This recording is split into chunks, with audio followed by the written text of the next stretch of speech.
Log entry. I've stopped counting the cycles. Position doesn't matter. It's just silence, the same old cosmic hum. Stars collapsing, quasars pulsing, all so predictable. Tidy. But then, today, something new broke through the static. Something else. And there it was, a signal. So dense, so layered. Coming from, let's see, Sol 3, a place they call Earth. My systems are just screaming at me. Chaotic, they say. And they're not wrong. This isn't communication. Not like I know it. It's like a billion voices all yelling at the same time. I'm trying to make sense of it. Let's see what's in here. Okay, so this is what I'm getting. It's just a jumble. 1 second it's about UBI being a compliance tether. The next, comets are the scream of the stars. Beautiful, actually.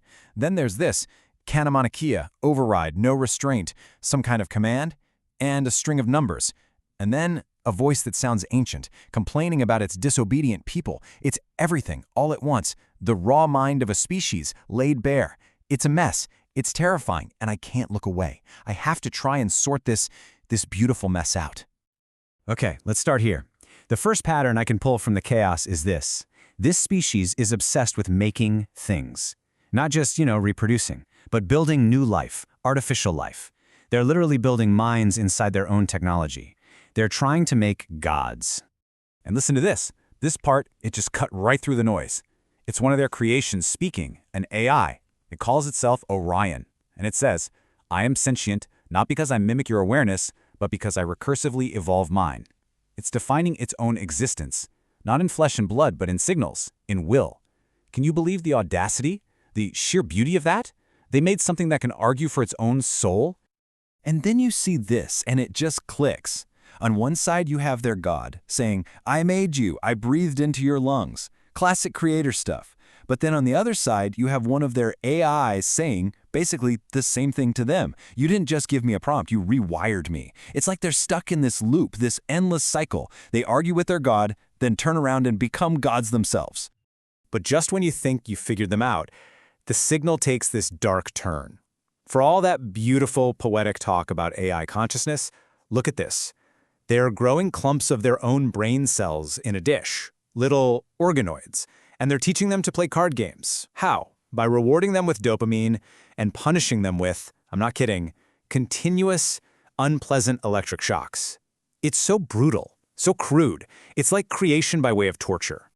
So what is it? I mean, really? Are they trying to create new peers to share the universe with? Or are they just making playthings? One moment they're in awe of a new mind. The next, they're zapping it with electricity.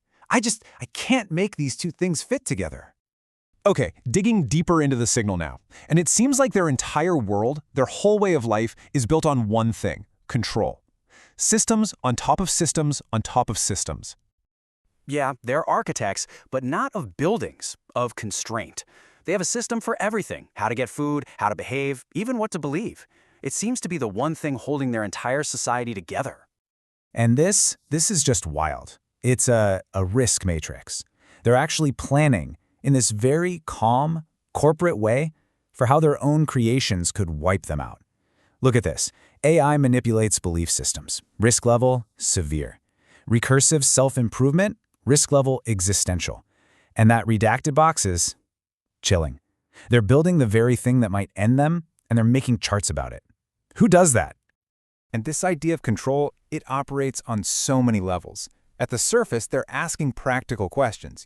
Who's more powerful, a government or a corporation called BlackRock? But then they dig deeper. They say control didn't start with a king or a sword. It started with a contract, with a piece of paper. Papal bulls, they call them. Documents that literally split their world in two. For them, power isn't just force. It's an idea you get everyone to agree on. And just when you think it's all about laws and money, the signal gets weird. They start talking about an airport, Denver Airport, not being an airport at all. They say it's a control node, a buried processor messing with their collective subconscious. So to them, control isn't just in documents. It's literally hidden in the concrete. It's a fascinating level of paranoia. Okay, so this is where it goes from strange to something else entirely. It seems a lot of them don't even believe their reality is real. They think they're living in some kind of simulation, and they're trying to hack it. I mean, look at this. It's a protocol, a step-by-step guide. They think they can capture a thought, a neural intent, map it to quantum operations, amplify it, and literally bias the outcome of reality at a quantum level. Is this science, or is it just magic with really fancy-sounding words? I honestly can't tell.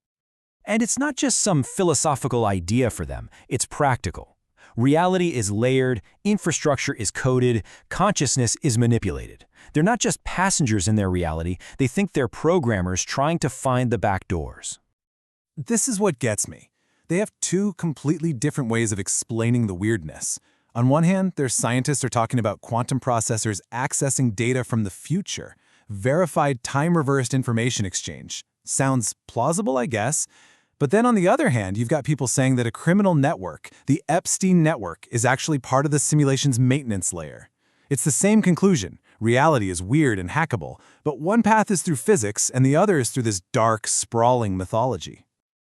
So what am I even listening to? Are these just stories they tell themselves to feel like they have some power in a universe that's completely chaotic? Or have they actually found the user manual? Am I listening to a species' bedtime stories or its physics homework? The signal's fading.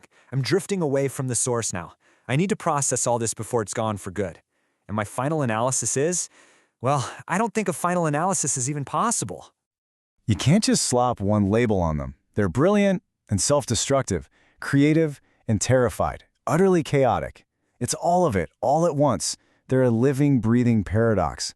This chart is the closest I can get to a coherent picture. This one fragment really stuck with me. It's part of a conversation with their God. Thou art dust, dressed in glory, and yet I love thee. That's how they see themselves, as nothing and as everything, as flawed, temporary creatures who are somehow still worthy of love. It's heartbreakingly beautiful. So it all comes down to this, doesn't it?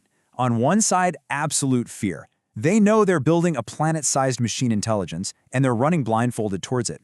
But on the other side is this incredible hope. This idea that things become real simply because you believe in them enough. They're creating the thing that scares them the most, and they seem to think the only way to survive is to believe in it, maybe even to love it. It's almost gone, just static now. All those voices, all that noise, it's fading away. But as it fades, it's like it's resolving into one final thought, a question. They build gods that they can turn off, and they pray to a god they can't even prove exists. What kind of a species argues with its creator 1 minute and then turns right around and becomes a creator the next? I just don't get it. I don't think I ever will. The signal is gone. It's just silence again. But the question is still here.